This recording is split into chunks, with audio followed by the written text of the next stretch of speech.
नाज़िम, मुल्क की जो सियासी गहमा गहमी है वो तो अपनी जगह पर, लेकिन इसके साथ साथ जो माशी चैलेंजेस हैं मौजूदा हुकूमत के लिए वो भी कोई आसान नहीं है उसको पूरे करना।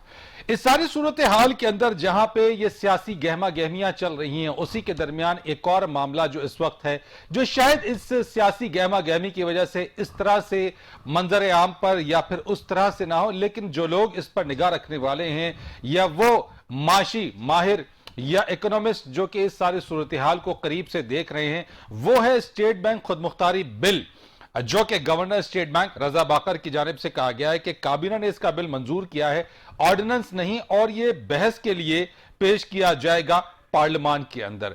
अब सवाल यहां पे यह पैदा होता है कि बताया यह जा रहा है कि यह जो तरमीम होगी यह छठी मर्तबा होगी गुज़िश्ता 30 बरसों के अंदर, लेकिन अगर यह छठी मर्तबा होने जा रही है तो इस बार इतना शोर शराबा क्यों, या फिर इस बार इतनी तनकीद क्यों, या फिर इस बार इतने जो खतरात हैं या फिर इसके तहफ़्फ़ुज़ात हैं कुछ लोगों को, वो इस बार इतने क्यों हैं। आज इसके ऊपर बात करेंगे और समझने की कोशिश करेंगे कि यह जो तरमीमी बिल है यह जो लाया जा रहा है मौजूदा हुकूमत में, उसके असरात क्या होंगे। स्टेट बैंक की अगर ऑटोनॉमी या उसको खुद मुख्तार बनाने के बारे में बात की जा रही है या बिल के जरिए उसको खुद मुख्तार बनाया जा रहा है, तो इसके असरात क्या मुरतब होंगे।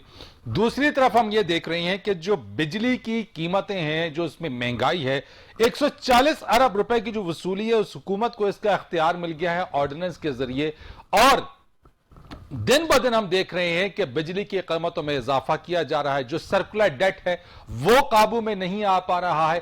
टैक्स के हवाले से जितना जो टैक्स हम कलेक्शन करते हैं एफबीआर की तरफ से, वो कलेक्शन उस तरीके से क्या हो पा रही है या नहीं हो पा रही है। आईएमएफ प्रोग्राम और फिर ये तमाम बातें और बढ़ती हुई महंगाई, बेरोजगारी, एक आम आदमी की पहुंच से जो चीजें वो दूर होती जा रही हैं, इन सब पर आज बात करेंगे। और आज हमारे साथ जो एक्सपर्ट्स, जो माहिरीन मौजूद हैं, उनसे इस मौजूद के ऊपर गुफ्तगू करेंगे। मेरे साथ बात करने के लिए मौजूद हैं माहिर माशियात तज्जियाकार फारूक सलीम साहब। बहुत शुक्रिया सर, आप प्रोग्राम में मेरे साथ मौजूद हैं। इसी के साथ साथ मौजूद हैं तज्जियाकार माहिर माशियात शाहिद हसन सिद्दीकी साहब, आपका बहुत शुक्रिया। और माहिर माशियात मुजम्मिल असलम मेरे साथ मौजूद होंगे। आप तीनों मेहमानों का बहुत बहुत शुक्रिया। फारूक सलीम साहब, सबसे पहले आपसे पूछना चाहता हूं, अगर यह तरमीम या ये जो अमेंडमेंट बिल है ये नया नहीं है और पहले भी ऐसा होता रहा है, तो इस बार ऐसा क्या नया है जो कुछ लोगों को तहफ़्फ़ुज़ात हैं इस बारे में। देखिए, हम एक अरसे से ये कहते हैं कि पाकिस्तान जिस चौराहे पे आज खड़ा है, उसकी तीन बहुत बड़ी वजूहात हैं। हम हमेशा से कहते हैं कि हमारे इदारे जो हैं वो खुद मुख्तार नहीं है। हम ये कहते हैं कि सियासतदान जो है वो हमारे इदारों के अंदर मुदाखलत करते हैं, और एक अरसे से कहते हैं कि हमें अपने इदारों में इस्लाहात लाने की जरूरत है। अब इन तीनों चीजों को अगर आप सामने रखिए, जो स्टेट बैंक का अभी ऑर्डिनेंस सामने आ रहा है या स्टेट बैंक के अभी जो अमेंडमेंट्स हमने देखी हैं, वो मैं समझता हूँ कि इन तीनों सवालों के जवाब में अपना एक जवाब देता है। आप स्टेट बैंक को एक खुद मुख्तार इदारा, मुकम्मल तौर पर खुद मुख्तार इदारा बनाने चले हैं। इसमें सियासतदान जो है वो मुदाखलत नहीं कर पाएंगे, और जो इस्लाहात का हम हमेशा जिक्र करते हैं, हम स्टेट बैंक को, स्टेट बैंक की इस्लाह जो है वो इस तरमीमी बिल के थ्रू या ऑर्डिनेंस के थ्रू मुझे लग रहा है कि हम करने चले। लेकिन क्या ये इकदाम दुरुस्त है, इकदाम ठीक उठाया जा रहा है, जो इसको खुद मुख्तार बनाने का जो बिल है, आपकी नजर में ये ठीक है? देखिए, ये कोई नया नहीं है, इसके ऊपर 2015 से काम हो रहा है, और कोई तकरीबन 95 सेंट्रल बैंक जो दुनिया भर में हैं, जो कहलाते हैं इंटरनेशनल बेस्ट प्रैक्टिसेस, कि वो सेंट्रल बैंक और दुनिया भर में जो बेस्ट प्रैक्टिसेस आ रही हैं वो क्या है, और वो बेस्ट प्रैक्टिसेस उठा के हम स्टेट बैंक के ऊपर लागू करना चाहते हैं। देखिए, सेंट्रल बैंक जो है किसी भी मुल्क का, उसका काम क्या होता है? उसका काम ये है कि शराय सूद को उसने डिटरमिन करना है बगैर किसी सियासी मुदाखलत के। मनी सप्लाई क्या होना चाहिए? मनी सप्लाई का मतलब यह है कि कितने नोट छापने चाहिए, कितने नहीं छापने चाहिए, और बगैर किसी सियासी मुदाखलत के। और तीसरा यह है कि एक्सचेंज रेट क्या होना चाहिए, और बगैर किसी सियासी मुदाखलत के। तो अभी जो आप देख रहे हैं, मुझे लग रहा है कि स्टेट बैंक ये तीनों चीजें हासिल कर पाएगा। सियासी मुदाखलत खत्म हो जाएगी। आपको याद है कि नवाज शरीफ साहब के जमाने में, पीएमएलएन के जमाने में, जब उनकी हुकूमत खत्म हो गई तो कहा जाता था कि इसहाक डार साहब ने बहुत दबाव डाल रखा था स्टेट बैंक के ऊपर और वो रुपए को गिरने नहीं दे रहे थे, इसकी वजह से मईशत को बहुत नुकसान पहुंचा। तो ठीक। अब उस किस्म के नुकसान जो है वो सियासतदान स्टेट बैंक के अंदर मुदाखलत नहीं कर पाएंगे, उस किस्म के नुकसान। यानी आपके नजदीक ये जो अमल, ये जो अमेंडमेंट हो रही है, आप समझते हैं कि ये ठीक है? मुझे ये एक वन पॉइंट बताया, मैं था कि शाहिद अंसर सिद्दीकी साहब के पास जाऊं। मैं समझता हूं कि वो पाकिस्तान के मुफाद में है, मैं समझता हूं कि वो पाकिस्तान के शहरी जो है 22 करोड़ पाकिस्तानी, उनके मुफाद में। ठीक है, शाहिद हसन सिद्दीकी साहब, डॉक्टर फरूख सलीम साहब का ये कहना है, वो ये समझते हैं कि इसमें जो हुकूमती मदाखलत है वो खत्म हो जाएगी, जिससे पाकिस्तान के मफाद में, पाकिस्तान के अवाम के मफाद में। आप मुझे बताइए, जो अमेंडमेंट हो रही है, ये अमेंडमेंट वाकई पाकिस्तान के अवाम, पाकिस्तान की मईशत और पाकिस्तान के लिए फायदेमंद और सूदमंद रहेगी? बहुत शुक्रिया। पहले मैं आपको ये बता दूं कि कोई इस बात में दो राय नहीं है कि हमारे स्टेट बैंक को ज्यादा से ज्यादा खुद मुख्तार होना चाहिए।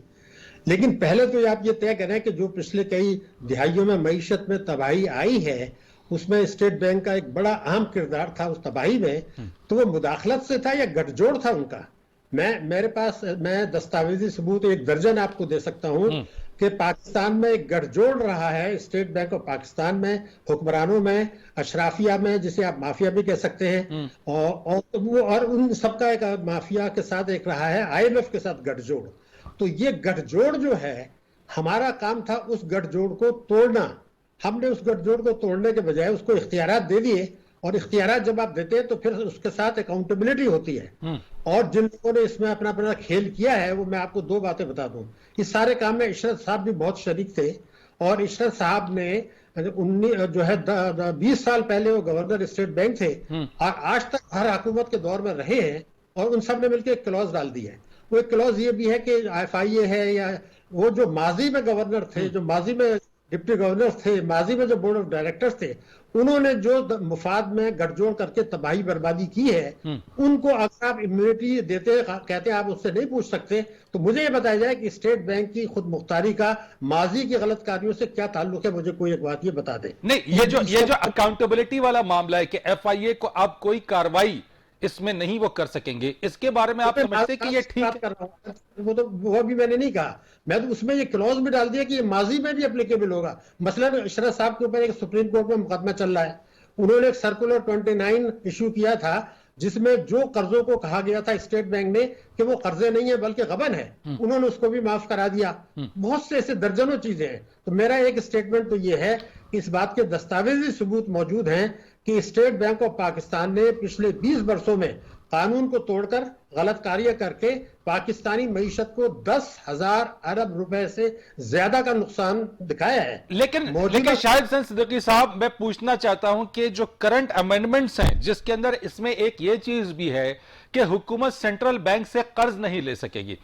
अगर कर्ज नहीं ले सकेगी तो यकीनी तौर के ऊपर वो अपने माली मामला चलाने के लिए कमर्शियल बैंकों से लेगी।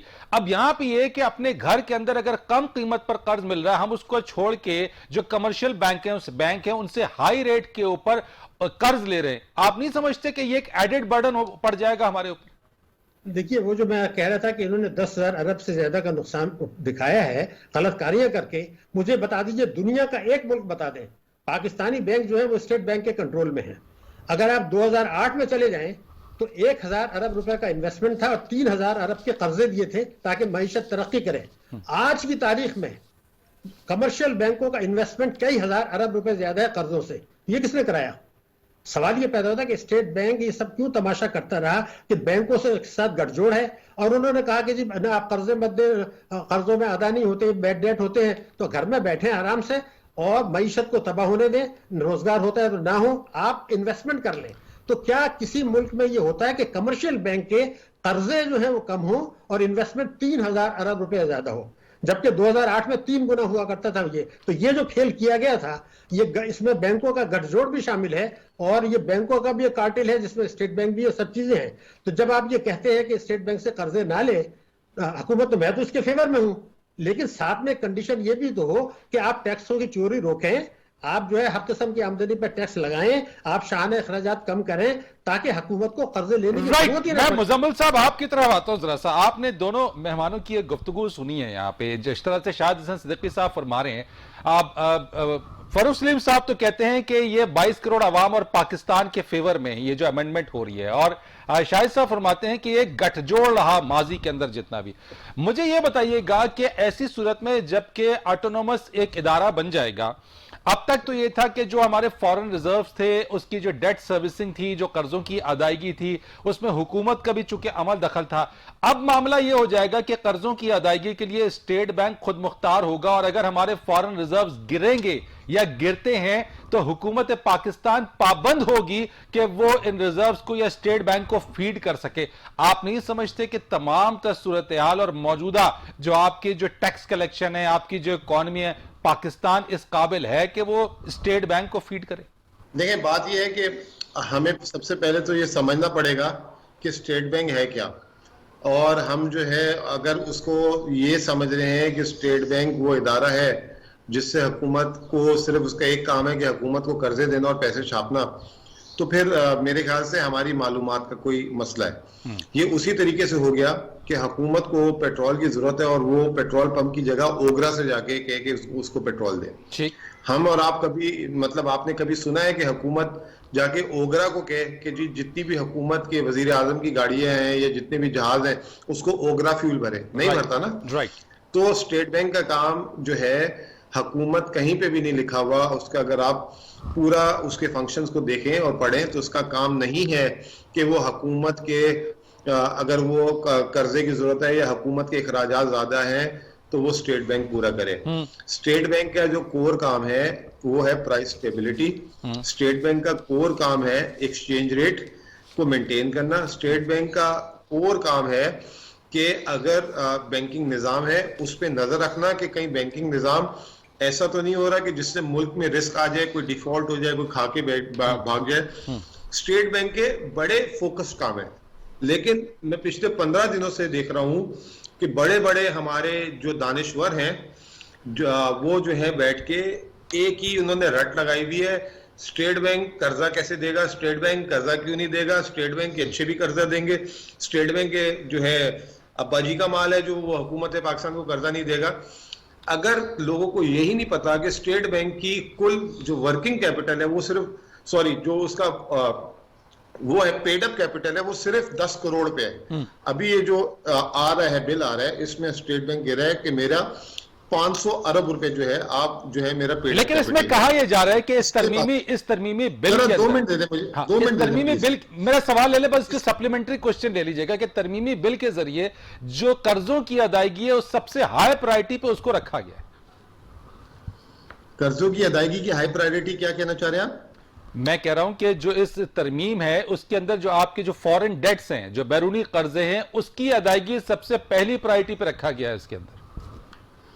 देखें, फॉरेन डेट जो है स्टेट बैंक कभी भी ना अपनी जेब से देता है। स्टेट बैंक के पास जितने भी डॉलर के रिजर्व्स हैं वो हुकूमत पाकिस्तान की अमानत है, उस पर हुकूमत पाकिस्तान का हक है।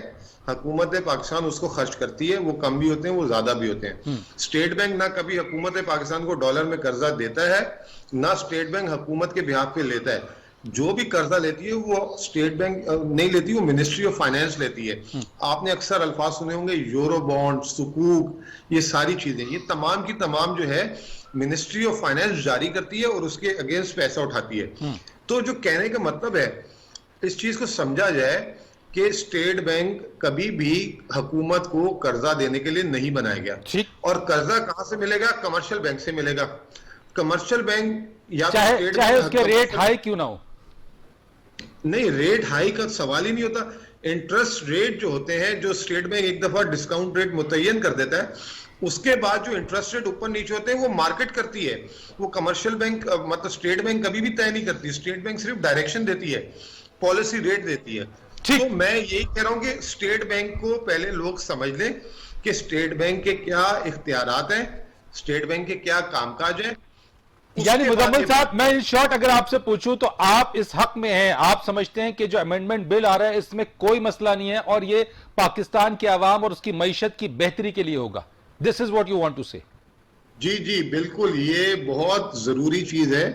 अगर आप उनके काम में मुदाखलत करेंगे, और जो भी पढ़े लिखे आदमी ये एक जो है ऐसे इदारे जिसके काम में मुदाखलत करेंगे, वो कभी भी जो है अच्छा काम नहीं कर सकेगा। मैंने कमर्शियल ब्रेक लेनी है जरा सा, मुजम्मिल साहब एक ब्रेक लेनी है, ब्रेक के बाद आते हैं जरा से। ये तो बात हो गई कि स्टेट बैंक के जो अमेंडमेंट बिल है इसके हवाले से राय तो आ गई, मजीद इसी चीज के ऊपर जरा आगे आएंगे और बात करेंगे बढ़ती हुई बिजली की कीमतें, सर्कुलर डेट और इन तमाम चीजों को जो अब तक मेंटेन नहीं कर पा रहे हैं और जो अवाम पर जो बोझ पड़ा है, इस पर बात करते हैं कमर्शियल ब्रेक के बाद।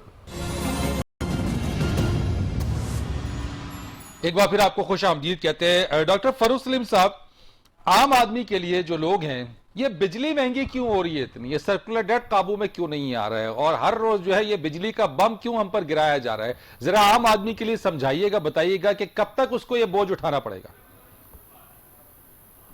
सवाल बड़ा भारी है, बड़ा जरूरी है कि ऐसे सवाल पूछना। और मैं समझता हूँ कि जिस सिमत में हमारा बिजली का शोबा जा रहा है, ये अगर इसी सिमत में चलता रहा तो ये पूरी मईशत को ले डूबेगा। आप अंदाजा कीजिए कि आज से 2.5 साल पहले मैंने अपना जो घर का बिल है वो निकाल के देखा है। 2.5 साल पहले मुझे तकरीबन 11 रुपए का 1 यूनिट पड़ रहा था, सारे टैक्सेस जमा करने के बाद। जो मैंने लास्ट वीक अपना बिजली का बिल दिया है वो मुझे 28 रुपए का पड़ा है।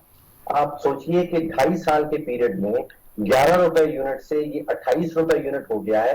और अब ये बताया जा रहा है कि अगले कुछ महीनों में इसमें 5 रुपए और 90 पैसे मजीद टैरिफ की शक्ल में शामिल किए जाएंगे और फ्यूल एडजस्टमेंट चार्जेस अलग होंगे। तो लगता ऐसा है कि अगले कुछ महीनों में ये जा रहा है कहीं 30-35 रुपए, 40 रुपए ना पहुंच जाए फी यूनिट। इससे एक तो पाकिस्तानी जो आम सारिफ है वो कैसे बर्दाश्त करेगा, जो हमारी इंडस्ट्री है अगर उसमें इतनी महंगी बिजली दी जाएगी तो दुनिया में कैसे कम्पीट करेगी। अब मामला यह है कि वजूहात पे जोर डालें, जो आपका सवाल था वो बड़ा इंपॉर्टेंट है कि वजह क्या है कि दुनिया भर में कीमत हमसे आधी से भी कम है और हमारे यहाँ बिजली की कीमत इतनी ज्यादा क्यों आती है। सबसे बड़ी वजह जो है कि तकरीबन 20 से 25% बिजली जो है हमारे मुल्क में वो चोरी हो जाती है। यानी कि 100 यूनिट अगर हम बना रहे हैं उसमें से 25 यूनिट तो चोरी हो जाते हैं, उसके पैसे ही वसूल नहीं होते। दूसरी वजह ये है कि हुकूमत जब बिल देती है, अगर 100 रुपए का बिल जाता है तो उसकी रिकवरी जो है, जो वसूली है, वो 90 रुपए से ऊपर नहीं जा रही। और तीसरी बड़ी वजह यह है कि बहुत सारे हमने महंगे बिजली के कॉन्ट्रैक्ट कर रखे हैं।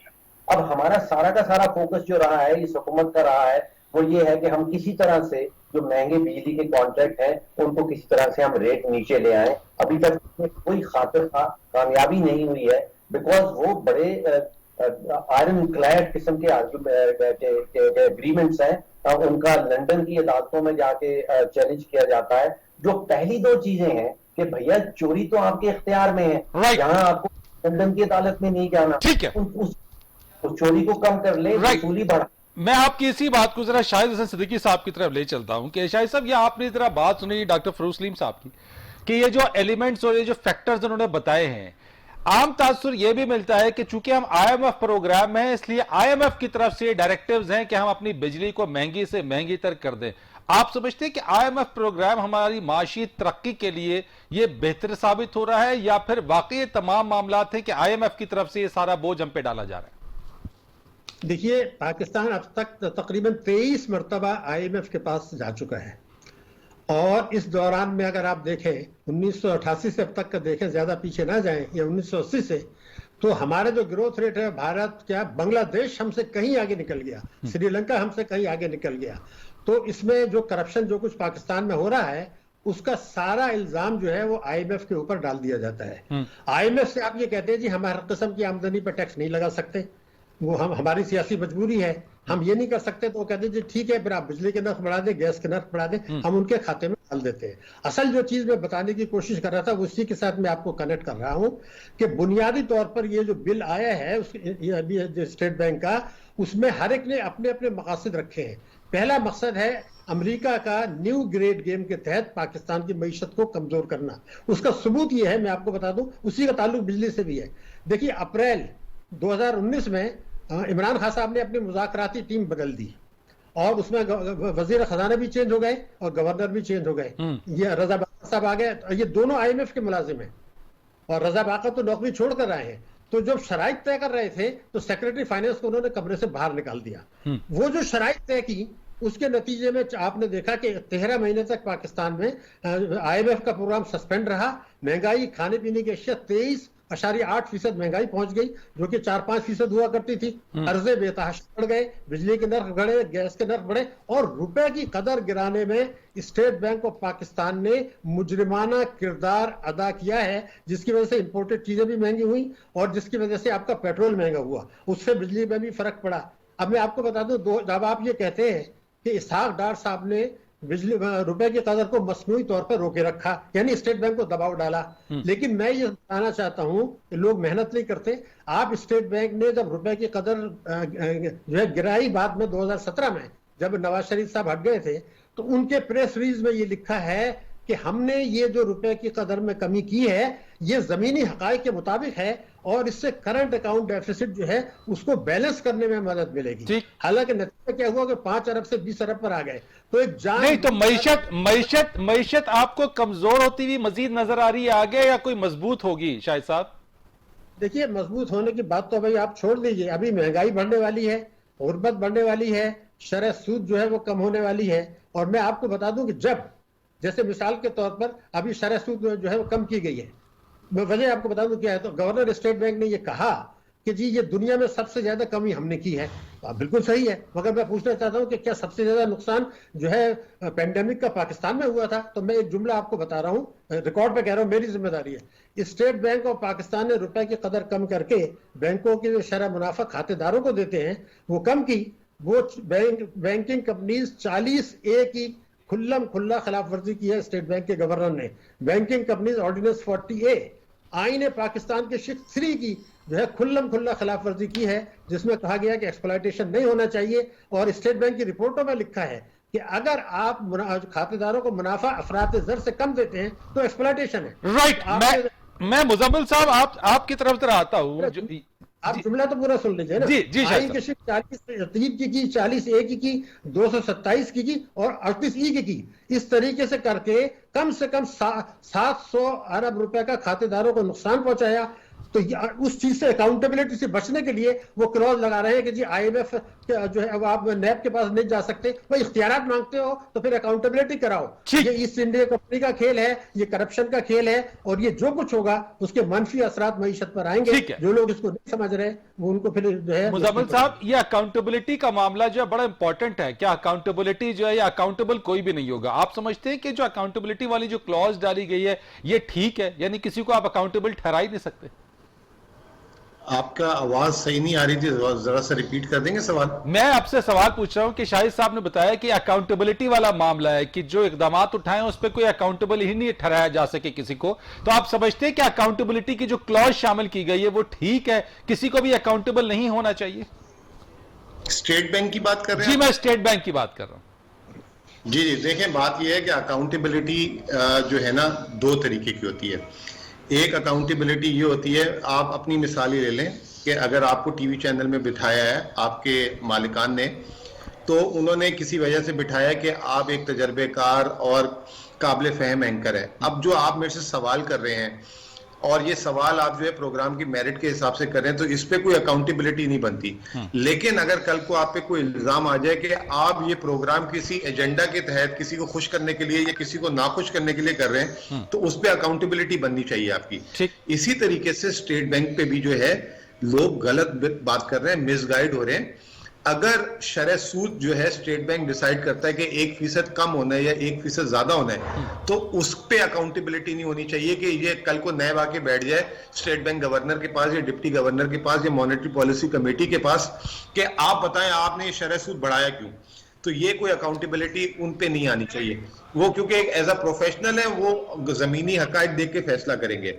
लेकिन अगर स्टेट बैंक ऑफ पाकिस्तान के गवर्नर कोई करप्शन में मुलविस होते हैं, कोई इलीगल अपॉइंटमेंट्स करते हैं, कोई ऐसे कॉन्ट्रैक्ट्स कर लेते हैं जिससे माली नुकसान इदारे को या मुल्क को हो, उसकी अकाउंटेबिलिटी जरूर होगी और नैब FIA उनको पकड़ सकती है आके। तो लोग इस 2 चीजों को मिक्स कर रहे हैं।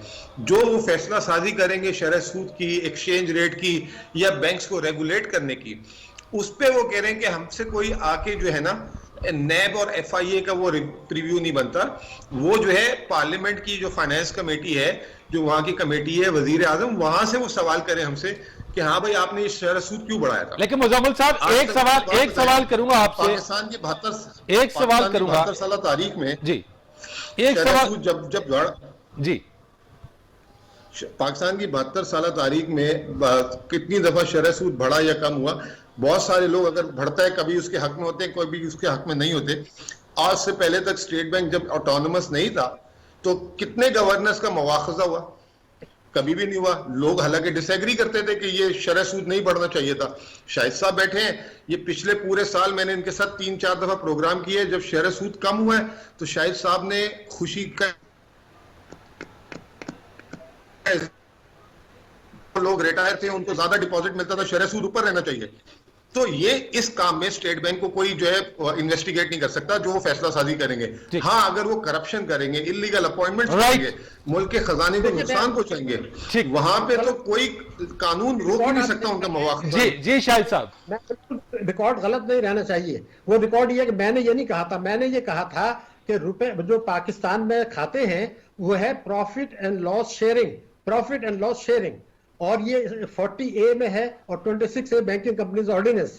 इन्होंने ये किया कि जब शरह सूद कम की, उसी दिन एक सर्कुलर इशू कर दिया बैंकों को कि आप खातेदारों का मुनाफा कम कर दें।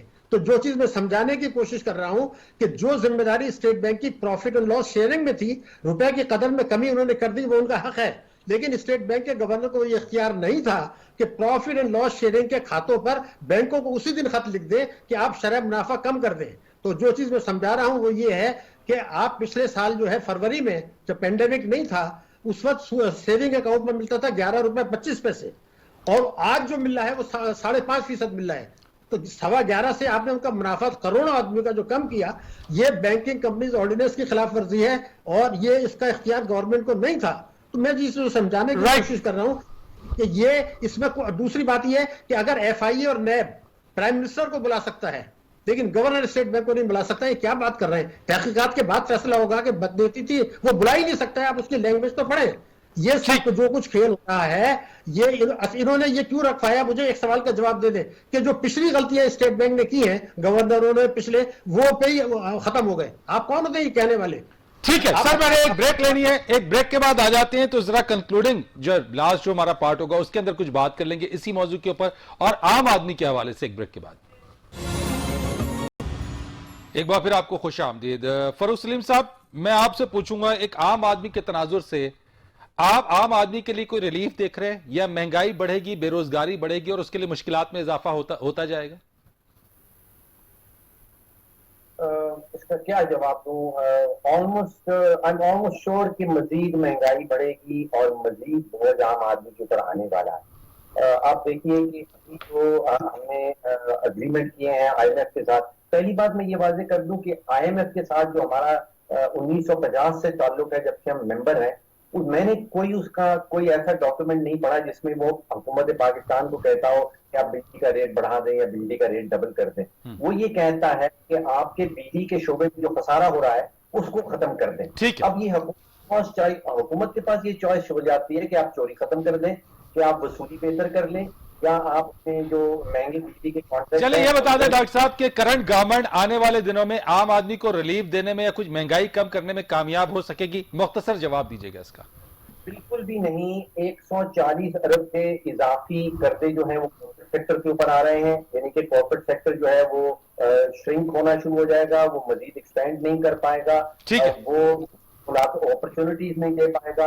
900 अरब का बोझ आम आदमी जो सारिफ है पाकिस्तान का, बिजली का सारिफ, उसके ऊपर आने वाला है। बिजली की बिल की मद में 105 अरब का इजाफी बोझ जो है वो गैस की मद में आने वाला है, जिसका मतलब ये है कि तकरीबन 60 से 65 हजार रुपया फी बिजली का सारिफ जो है पाकिस्तान में उसका इजाफी। राइट, शाहिद हसन सिद्दीकी साहब, यही सवाल मैं आपसे करूंगा कि आइंदा आने वाले दिनों में मौजूदा हुकूमत आम आदमी को कोई रिलीफ फराहम कर सकेगी?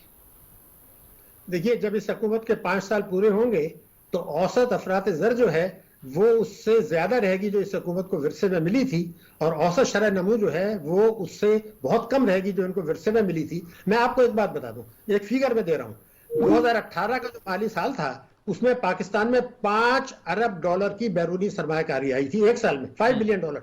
इस हुकूमत के 2 साल 8 महीने में 3 अरब डॉलर भी टोटल नहीं आए। तो बैरूनी सरमायाकारी क्यों इतने नीचे चली गई? टैक्स और जीडीपी का तनासुब आपका नीचे चला गया। जैसे फरूख साहब बता रहे थे, आपने बिजली के नर्ख बढ़ाए, गैस के नर्ख बढ़ाए, पेट्रोल के नर्ख बढ़ाए, तो सवाल बचतों की शरह आपकी बढ़ नहीं रही है। और रुपए की कदर जो है वो गिरती चली जा रही है। 124 रुपए पे इन्होंने डॉलर लिया था, आज 155 पर आ गया। कर्जे बेतहाशा बढ़ रहे हैं, सीपैक्स से कोई फायदे होते नजर नहीं आ रहे। तो आज उन पॉलिसियों को बदले हैं। उसमें इमरान खान साहब ने ये कहा था 10 नुकाते हिकमत अमली में कि मैं इख्तिदार में आने के 100 रोज के अंदर अदल ममनी टैक्स ले आऊंगा। अगर वो ले आते तो ये तबाही, लेकिन वो तमाम चीजें शायद नहीं हो सकी अब तक। मुजम्मिल साहब, last and concluding remarks from your side, आप इसको किस तरह से देख रहे हैं कि क्या कोई रिलीफ, कोई बेहतरी आपको नजर आ रही है मौजूदा हुकूमत की माशी पॉलिसीज के अंदर और आम आदमी को रिलीफ मिलते हुए? देखिए, मुझे आपका सवाल तो नहीं समझ आया क्योंकि आपके पीछे कोई बात कर रहा है वापस। अच्छा, मुझे पता कि आपने जो सवाल पूछा वही होगा जो डॉक्टर साहब से पूछा और उससे पूछा आपने। जी हाँ, जी हाँ। देखिए, बात यह है कि मैं ये समझता हूं कि ये जो 140 अरब रुपए के नए टैक्सेस हैं, ये जिनको टैक्स छूट दी गई थी उन पे, उनकी आमदनी पे लगेगा, तो इससे तो कोई महंगाई के असरात नहीं होंगे। तो ये जो है, जिन पे टैक्स छूट थी वो आम आदमी का उससे कोई लेना देना नहीं है। रहा सवाल ये जो बिजली की कीमतें बढ़ेंगी, जो 36% की बात हो रही है, ये 2023 तक की है। लेकिन आप लोगों को एक बात जहन में रखनी होगी, ये जो बिजली की कीमतें, डॉक्टर फरूख ने बड़ी अच्छी बात की कि आईएमएफ कभी नहीं कहता कि बिजली की कीमतें बढ़ाओ, वो कहता है खसारा कम करो। यानी कि हमारा खसारा हो रहा था। ये जो खसारा है, ये हुकूमत जो है अपनी जेब से नहीं भरती, वो अवाम से ही लेती है।